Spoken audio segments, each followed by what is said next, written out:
The Philadelphia Eagles actually won a football game on Sunday, but is it something to get excited about? I mean, it was only the Lions. I have a unique take on that, and it is coming up next.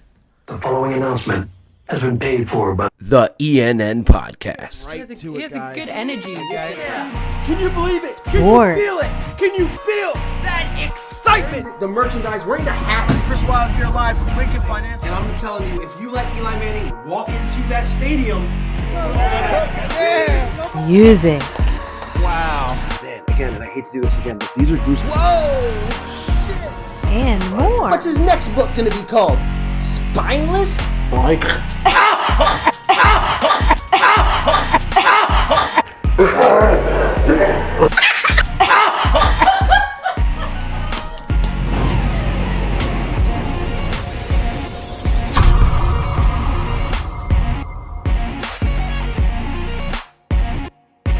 Man, that theme beat sounds so much better after an Eagles victory, and what a victory it was. I mean, I'd call it an ass whooping, but should we even be excited about a win like this? I'm professional wrestler Chris Wilde, live from bar 4133 on the ENN Podcast, and I'm going to tell you right away, yes, you should be excited about this Eagles win. Why? Number one, let's talk about this season. I mean, this season has been absolutely dreadful. Not just this season, but I'm going back to 2020. It has been really hard being a Philadelphia Eagles fan. It's been really hard being a Philadelphia sports fan. So when you get something like this, a 44-6 victory, absolutely you celebrate it.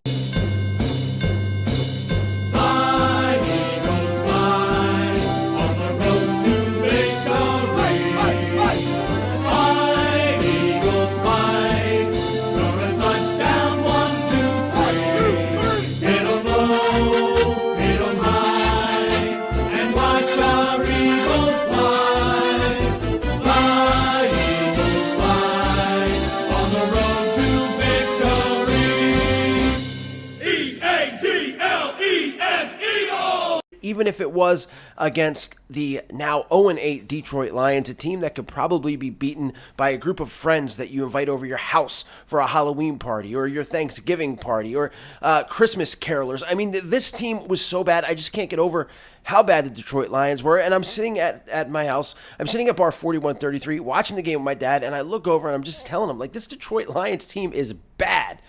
They are bad.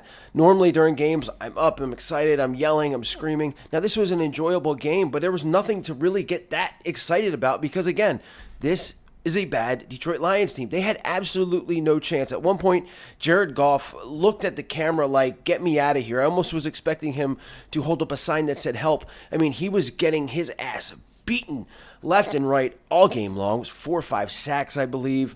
The guy threw no touchdowns. It was a bad game for the Detroit Lions offense. And I can't believe that a lot of fans and experts and radio hosts thought that the Lions actually stood a chance. I haven't watched any Detroit Lion games. I had no idea how bad they were. But these guys that get paid to do this have. And all I heard all week was, but they play hard for their coach.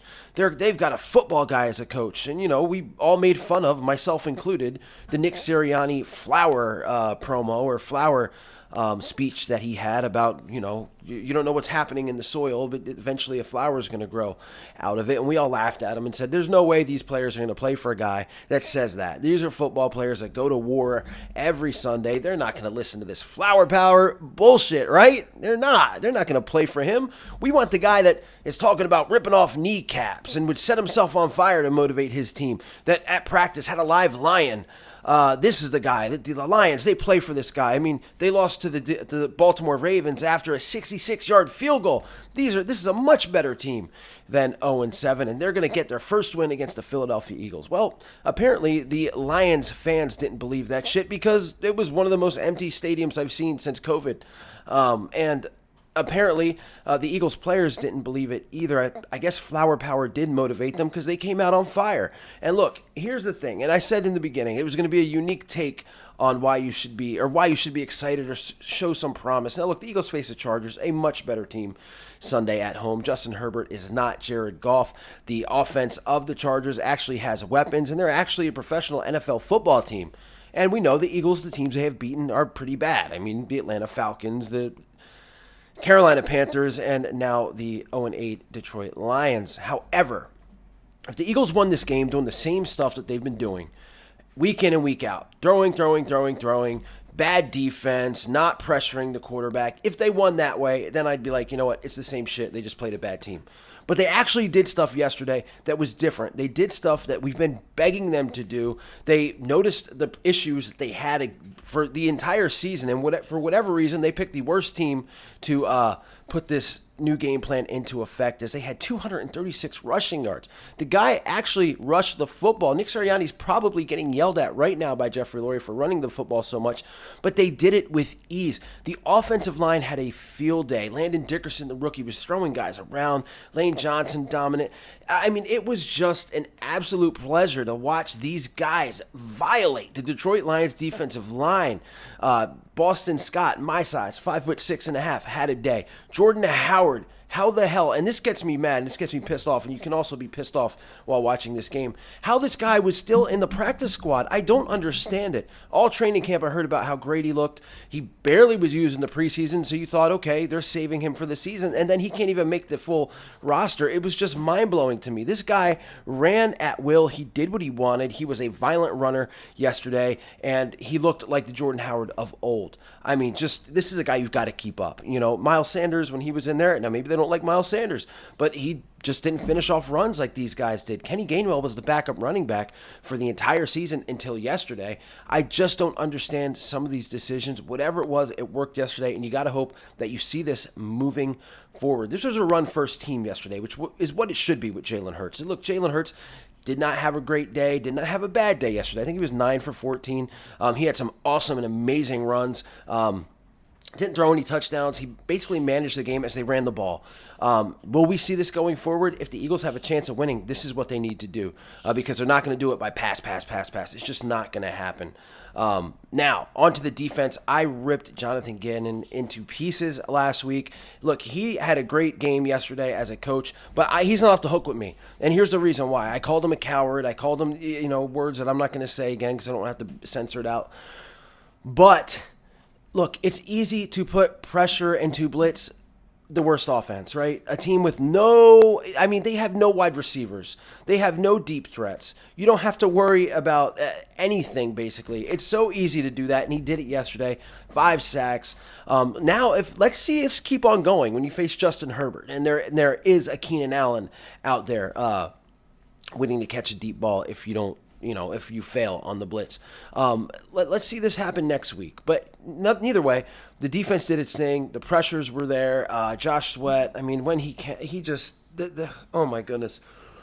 The tackle that he was, this guy probably is going to quit football today because he got thrown around by Sweat. Derek Barnett even got a sack. A guy that, again, I talked bad about last week, Williams. I mean, he was unreal. Looked great. Number 93, of course, I'm talking about the rookie that Detroit, they actually picked the player that, the Tom Donahoe wanted and all that, and they gave him the game ball.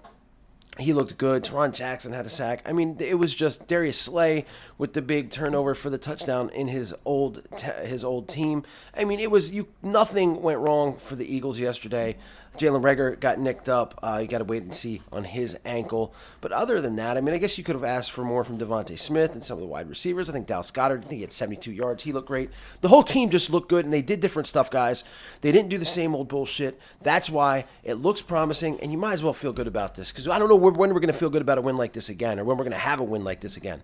If you're the Detroit Lions, guys, again, thank you for showing me that it could be worse. It could be a lot worse, because these guys have nothing. They have no foundation. They have nothing. No quarterback. Nothing to build around. This team is horrible. Absolutely dreadful.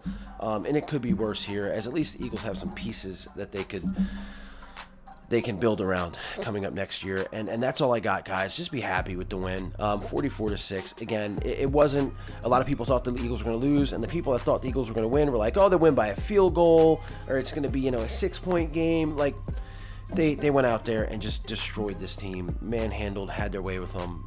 That's what you wanted to see. That's exactly what you wanted to see. With that being said, guys, stay safe. If you have not subscribed to the channel, hit that subscribe button now. Every little bit counts. check out the PayPal, easy for me to say, as all the money that comes from the PayPal goes back into the channel as we are moving on to bigger and better things, even with the Eagles being dreadful this year. A lot of stuff happening on this channel. With that being said, guys, again, be safe, stay healthy, go Birds, happy Halloween. Look, the Eagles do play better on Halloween than they do Thanksgiving, that's for sure. I'll see you later. Right? Where you physically just dominate somebody. That's what we talked about right at the beginning, right? Going out there and playing football. Because when you play football, it's about dominating somebody physically. And we did that both up front on offense, ran the ball on 236 yards.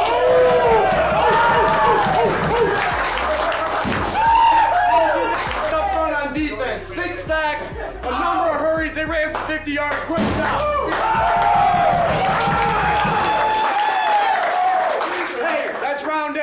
That's round 8. And sometimes in this sport, as we all know, all it takes is a big time round to get going, right? Sometimes that's all it takes. This week's practice was so sharp. This week's practice had so much intensity. This week's walkthrough and meetings had so much detail. That's the formula. Enjoy this one tonight, right? Round 9 starts tomorrow, all right? Hey, the Golds, it's hard to win every week. Great team win. Offense and defense both showed up. We put it together here and there. Let's keep this thing rolling. Yeah, man. That's right. Keep that Bruce going, baby! Bruce, 1, 2, 3, Bruce!